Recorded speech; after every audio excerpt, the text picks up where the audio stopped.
L'immobilier de tourisme connaît un nouvel élan après des années d'accalmie.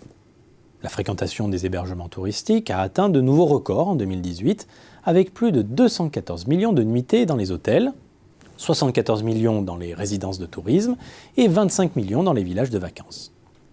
La dynamique devrait se poursuivre d'ici 2022, selon l'étude Xerfi France, entraînant une hausse des besoins de construction. Les gestionnaires de ces biens immobiliers doivent non seulement rééquilibrer une offre d'hébergement insuffisamment pourvue dans certaines régions, mais aussi répondre aux nouvelles attentes des vacanciers en matière d'espace et de lieux d'échange. Côté investisseurs, les particuliers se réintéressent à ce type d'actifs, l'un des rares conciliant défiscalisation et loisirs. Les institutionnels font également leur retour, attirés par de belles opportunités d'investissement. Pour les promoteurs, le retour des institutionnels se révèle une opportunité pour vendre en bloc et donc limiter les frais de commercialisation et de gestion locative.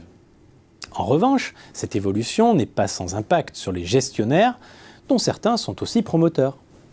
Très soucieux de la solidité financière de leurs partenaires, les investisseurs institutionnels privilégient en effet quasi systématiquement des exploitants dotés d'un solide savoir-faire, financièrement sain et reconnu. C'est donc logiquement les leaders qui tirent leur épingle du jeu, comme Pierre et Vacances, Club Méditerranée ou Odalis, ce qui devrait au passage accélérer les rapprochements entre ces poids lourds. De nombreux projets sortent également de terre, en particulier dans les stations UP des Alpes, où le promoteur constructeur MGM vient d'inaugurer des résidences 5 étoiles et en prévoit 3 autres en 2019. Les grands noms de l'hébergement touristique ne sont pas en reste, notamment le Club Méditerranée, qui compte ouvrir 1 à 2 nouveaux villages par an en France, dont la moitié à la montagne. En outre, si les relations entre gestionnaires de résidences et promoteurs se sont pacifiées, ces derniers doivent tout de même composer avec de puissants commercialisateurs, mais aussi et surtout avec la plus grande implication des collectivités dans le développement touristique. On comprend alors que les logiques de partenariat sont au cœur de la dynamique de développement des promoteurs et des gestionnaires.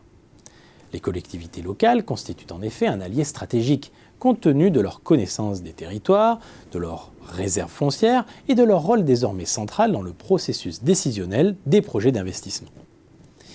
Il s'agit surtout, pour les promoteurs, de se rapprocher des collectivités locales et de conduire des stratégies de placement de leurs programmes auprès des gestionnaires. Autre axe de développement, la montée en gamme et la transformation des résidences en véritables destinations touristiques.